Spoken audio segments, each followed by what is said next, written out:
Hola a todos, mi nombre es Candela y soy farmacéutica. Estudié el grado de farmacia en la Universidad de La Laguna y tras realizar el trabajo de final de grado en el Instituto Universitario de Enfermedades Tropicales y Salud Pública de Canarias, el mundo de la investigación comenzó a llamarme muchísimo la atención. Es por ello que actualmente soy estudiante de doctorado en el programa de Ciencias Médicas y Farmacéuticas y desarrollo mi investigación en el Instituto de Enfermedades Tropicales, en concreto en el Laboratorio de Alertas Biológicas y Emergencias Sanitarias, conjuntamente con el Laboratorio de Biomarcadores. Ahora os contaré un poco acerca del trabajo que se realiza en estos dos tipos de laboratorio.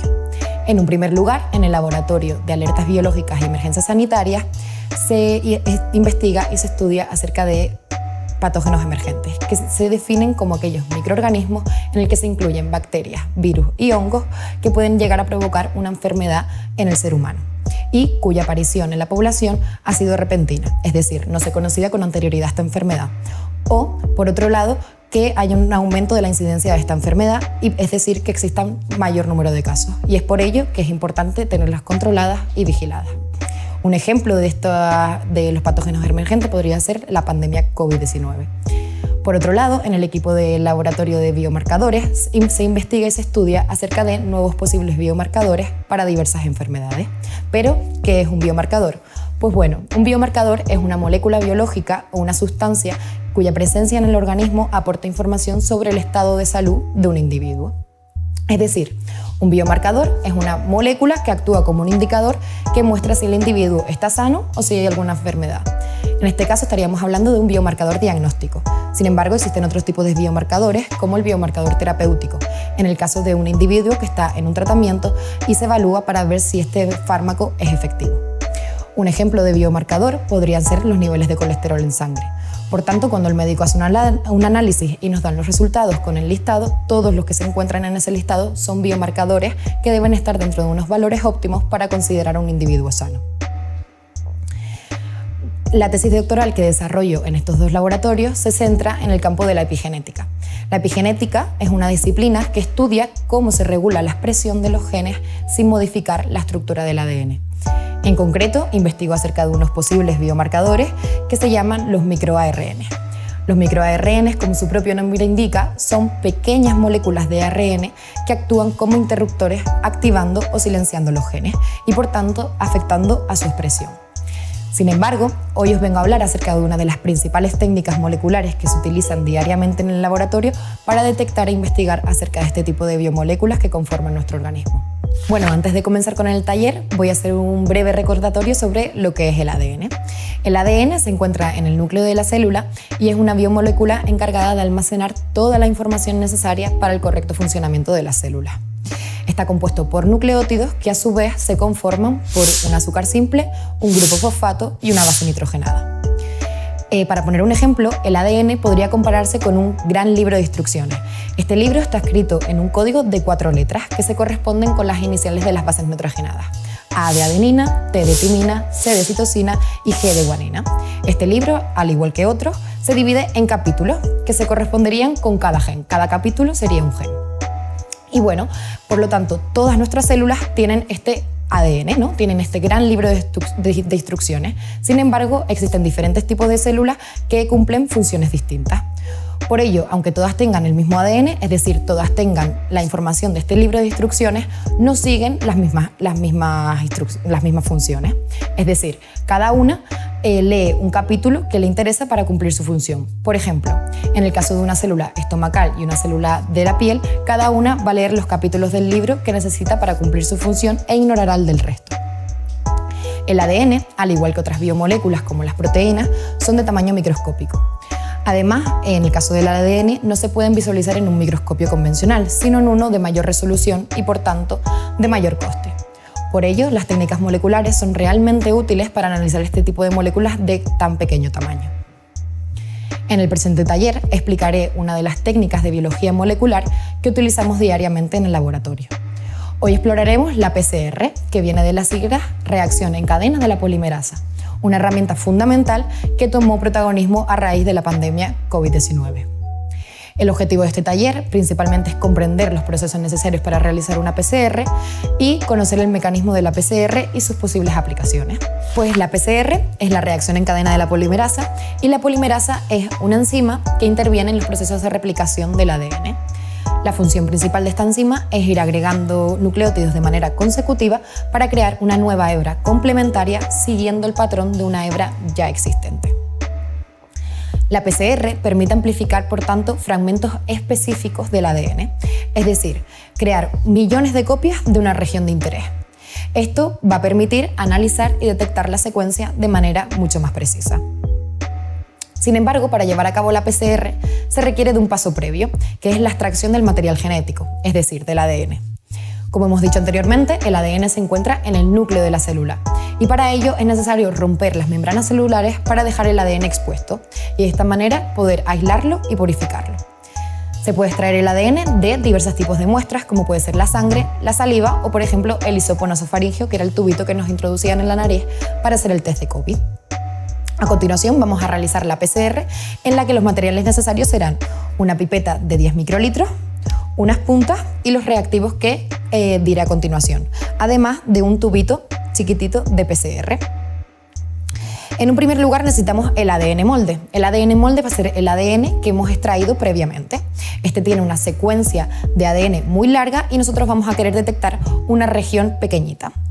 De este ADN molde se va a tener que añadir 3 microlitros. Por lo tanto, cojo el ADN molde y lo transfiero al tubo de PCR.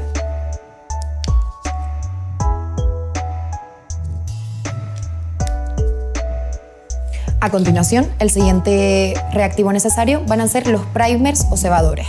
Estos primers o cebadores son pequeñas secuencias complementarias a la región de interés y son los encargados de indicarle a la enzima dónde debe actuar para copiar la región. En este caso necesitamos de dos tipos de cebadores. Por un lado, el cebador directo y por otro lado, el cebador inverso. Esto lo que van a hacer es delimitar la región de interés y de cada uno de ellos se debe añadir 0,5 microlitros. A continuación, cambio los volúmenes necesarios en la pipeta, que se hace de la siguiente manera. Una vez tenemos el volumen necesario, añadimos de nuevo en el tubito de PCR.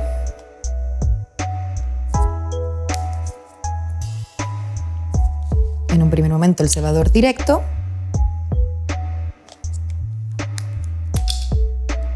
y cambiando de punta y con el mismo volumen añadiríamos el cebador inverso.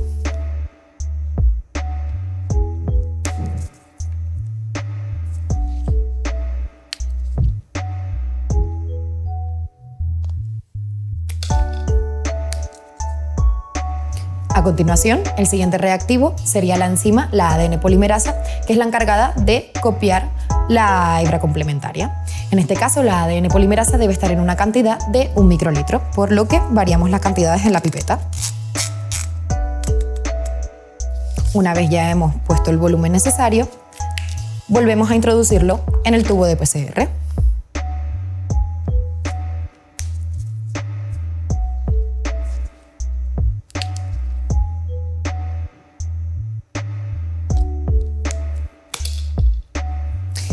El siguiente reactivo que vamos a añadir son los nucleótidos, que son los componentes que conforman el ADN y que por tanto la enzima necesita ir agregando.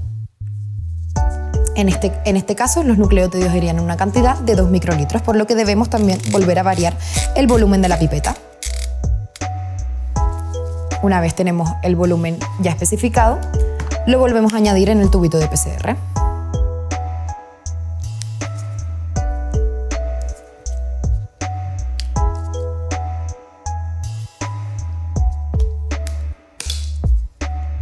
Por último, se necesita de cloruro de magnesio, que actúa como un cofactor enzimático para que la enzima pueda realizar su función correctamente.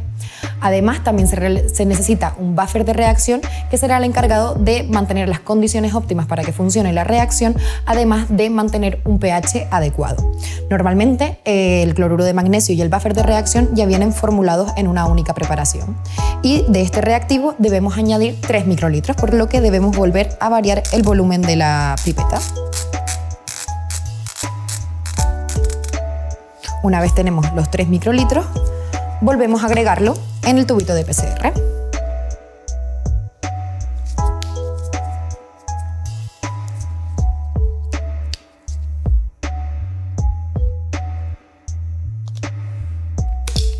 Perfecto, ya tenemos todos nuestros reactivos juntos haciendo una solución de PCR. A continuación, lo que deberíamos hacer es llevar nuestra solución a un termociclador. Un termociclador es un equipo automatizado preparado para hacer ciclos secuenciales de temperatura. Esto se debe a que la PCR requiere de fases de calentamiento y enfriamiento. En sí, un ciclo se compondría por diferentes etapas. 3 etapas. En un primer lugar, la fase de desnaturalización, que se produce a 95 grados centígrados, en la que se va a producir la separación de las hebras del ADN. Seguidamente se producirá la fase de hibridación o de unión de los cebadores, que se produce a una temperatura que oscila entre los 50 y 65 grados, dependiendo de la longitud del cebador. Por último, se realizaría la fase de elongación, que se produce a 72 grados y es en la que la enzima va a ir agregando los nucleótidos de manera consecutiva.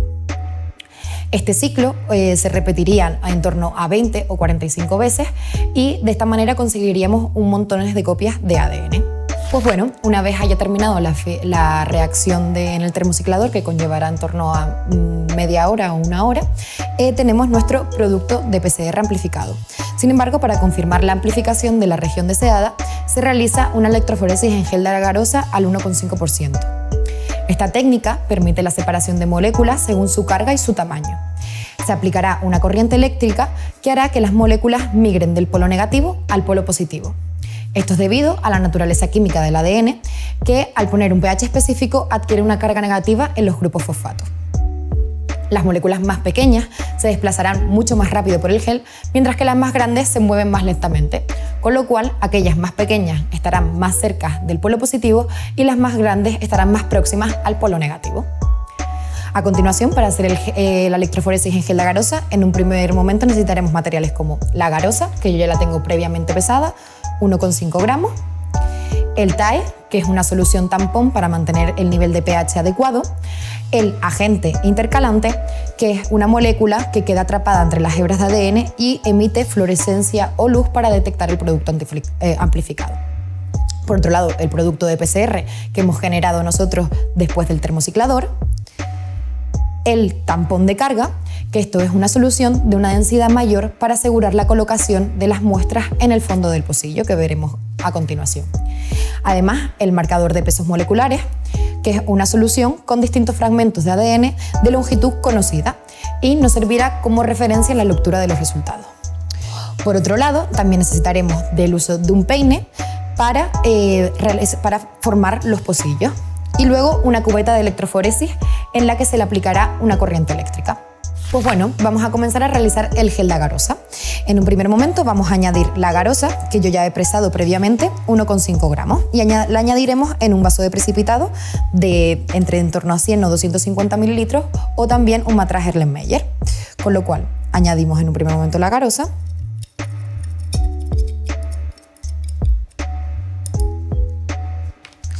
Perfecto. Y ahora esta agarosa se diluirá en el TAE, que es la solución tampón. En este caso yo ya vengo con el volumen necesario, que son 100 mililitros, y se verterán dentro del vaso de precipitado.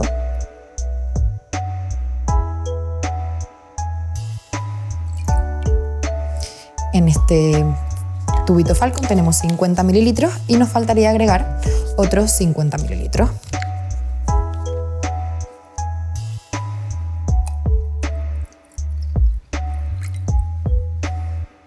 Perfecto.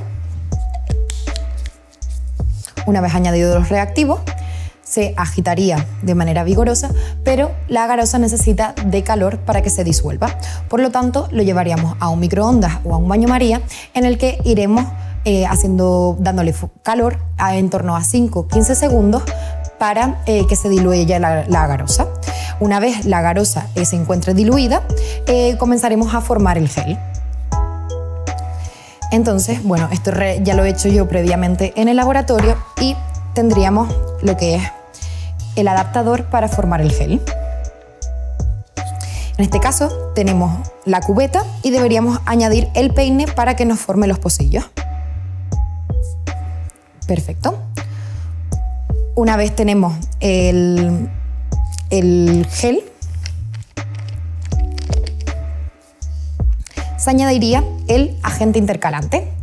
El agente intercalante se debe añadir en una cantidad de 10 microlitros y lo añadimos con la pipeta.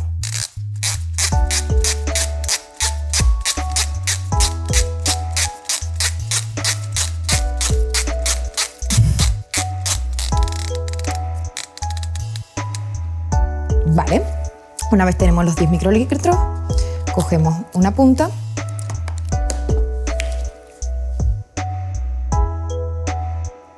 y se añade a la solución ya diluida.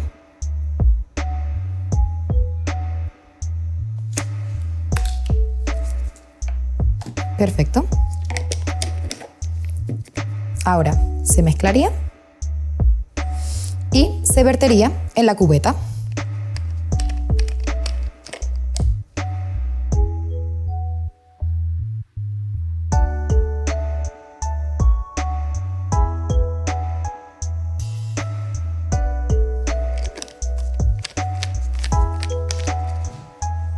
Perfecto, nos aseguramos de que todo el líquido cubra toda la superficie y que también alcance los pocillos o el peine.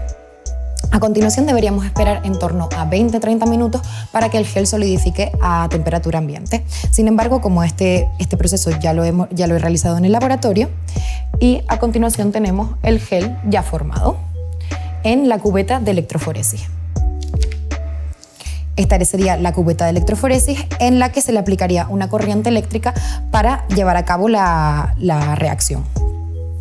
Aquí ya tenemos nuestro gel y se debe recubrir de la solución tampón para mantener las condiciones de pH establecidas.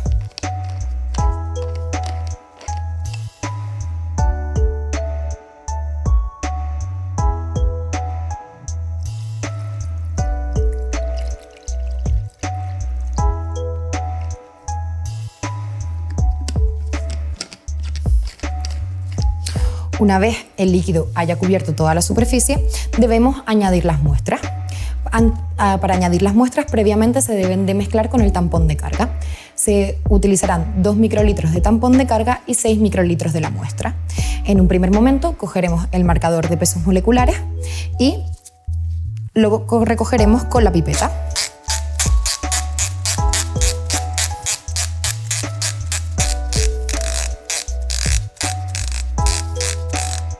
Vale, 6 microlitros. A continuación lo cogemos y en estos tubitos de PCR ya tengo marcado con el tampón de carga que sería necesario para cargar en el gel. Vale.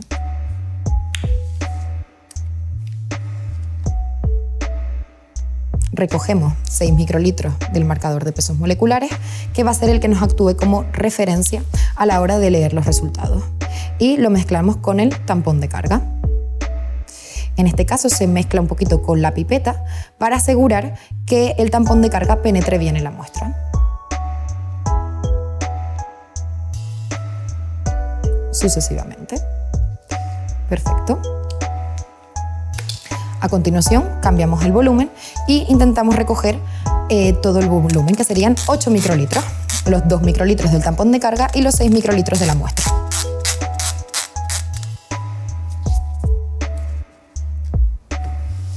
Y iríamos a montarlo en el gel.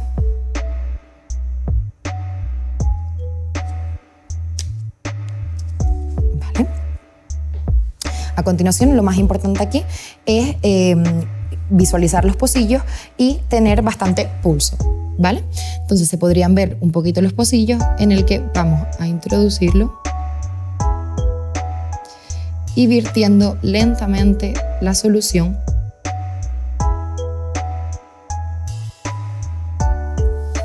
Tendríamos ya el marcador de pesos moleculares cargado. A continuación nos faltaría cargar la muestra. En este caso haríamos el mismo procedimiento. Mezclaríamos 2 microlitros del tampón de carga con 6 microlitros de la muestra. Volvemos a cambiar la pipeta.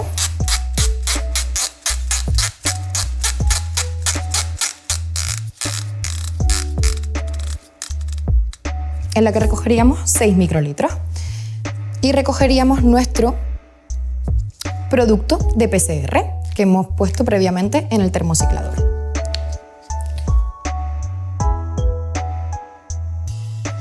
Recogeríamos 6 microlitros y los mezclaríamos con 2 microlitros del tampón de carga. Volvemos a mezclar nuevamente con la pipeta, haciendo así, de manera que movemos para arriba y para abajo el líquido y se puede intercalar bien el tampón de carga en nuestra muestra. Perfecto. A continuación, recogemos todo el volumen y lo trascendemos a los pocillos.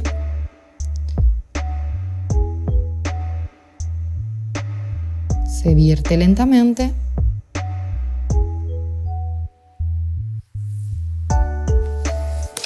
Y a continuación se taparía la cubeta y se aplicaría una corriente eléctrica. En este caso el polo negativo se encuentra en este lado, que es donde yo he cargado las muestras, y migrarían hacia el polo positivo. Y bueno, con esto daríamos por finalizado el taller. Hemos visto desde la preparación de la PCR hasta la lectura de sus resultados. Espero que lo hayáis disfrutado y que os sea útil. Hasta pronto.